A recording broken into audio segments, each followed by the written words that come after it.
Imagine this. You live alone in the heart of America's wheat belt. By day, the fields shine golden under the sun, but at night, they turn into a sea of darkness.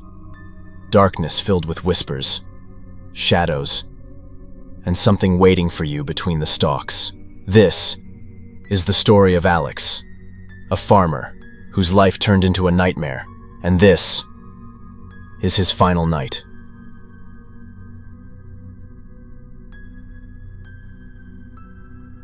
Alex Carter was a man of routine. At 44 years old, he lived a quiet life in a farmhouse his father had built decades earlier. The house stood alone, surrounded on all sides by 50 acres of golden wheat. Every morning, he rose before the sun. He made his coffee, black, strong, bitter. Then he'd walk the rows of wheat, listening to the crunch of soil beneath his boots, the hiss of wind moving through the stalks. To outsiders, the fields seemed peaceful. But to Alex, they were alive. The wheat bent like waves in the breeze, whispering secrets only a farmer could understand. He loved the land, but he was lonely. His wife, Mary, had died 5 years earlier. Since then, the farmhouse echoed with silence. No children, no laughter. Only Alex and the fields. And then, one summer, the land he trusted began to change. It began with a single circle. One morning, Alex walked his field and froze. A perfect ring of wheat lay flat, pressed into the soil. He frowned. Wind, maybe? But no, this was too precise. Every stalk bent the same direction, forming a flawless circle. The next day, another appeared, larger. And on the third, straight lines cut across his wheat, connecting the shapes like symbols on ancient parchment. Alex muttered to himself, "Kids. Must be kids fooling around."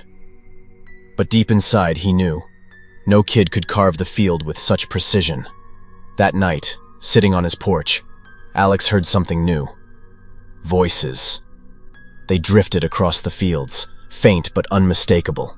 Not one voice, but many. Soft, layered, urgent. Alex held his breath. It wasn't crickets. It wasn't wind. It was speech. But in no language he had ever heard. He shone his flashlight into the wheat. Nothing. He turned it off. The whispers returned. Louder.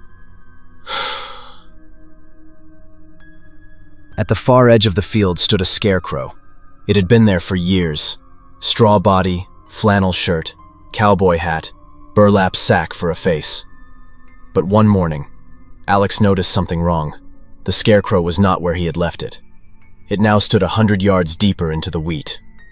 Alex dragged it back, muttering curses. Probably kids again. But the next morning, it moved again. This time, it faced his house. The empty, stitched eyes of the burlap sack stared directly at his bedroom window. Alex's skin crawled. That night he kept his rifle beside his bed, but sleep would not come. Every creak of the house, every groan of the wood, made him sit upright, clutching the gun. He was no longer alone in his own home. The days grew worse.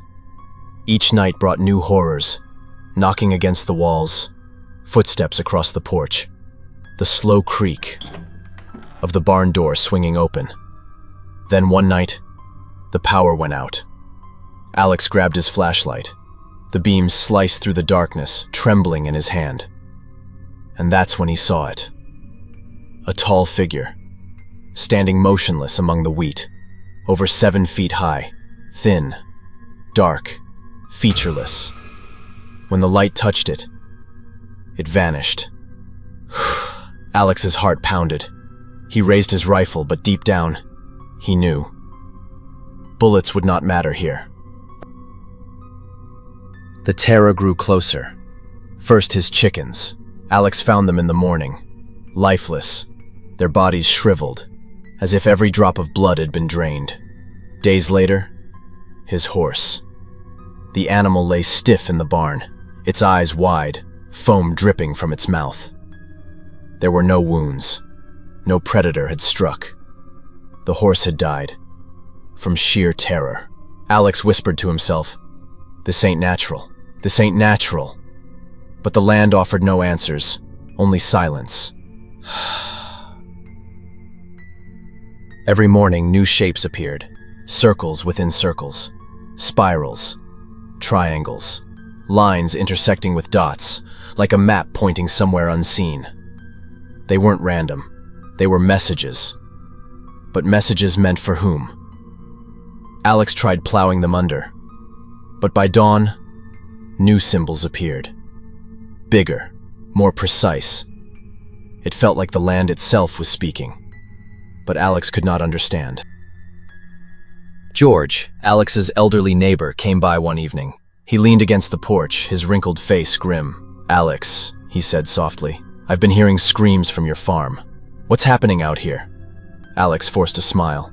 "Probably just coyotes, nothing more." But George shook his head. "No, these ain't coyotes. If this keeps up, call the sheriff. Don't face it alone." But Alex was stubborn. "This is my land, George. My father's land. I ain't running from it." George looked at him with pity. "You sound just like your old man. And you know where pride got him?" Alex turned away. He would not leave.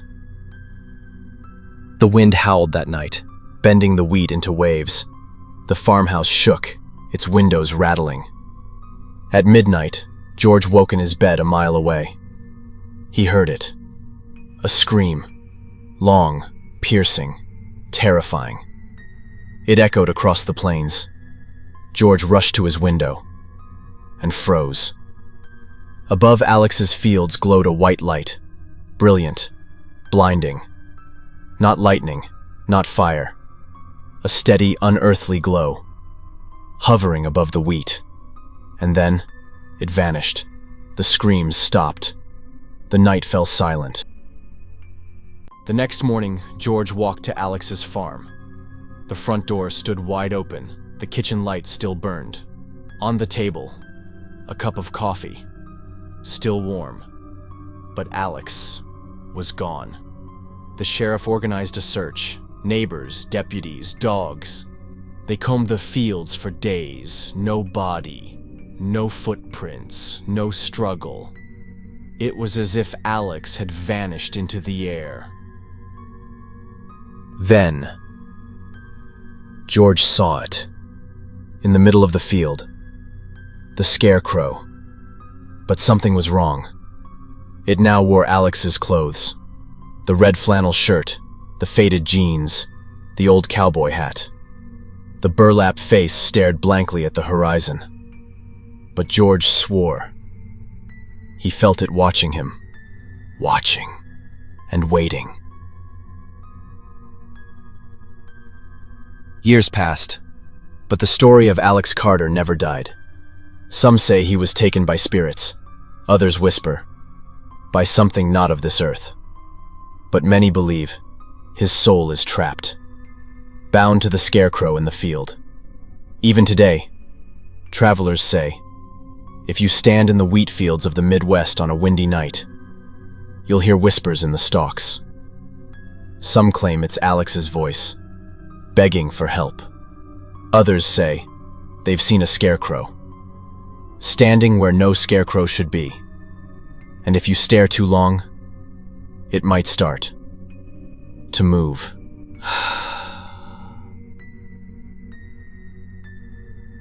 So, what do you think really happened to Alex? Was he taken by something beyond our world? Or is his soul forever trapped in the Scarecrow? Share your thoughts in the comments below. And don't forget to subscribe to The Bone Library for more chilling stories and dark mysteries.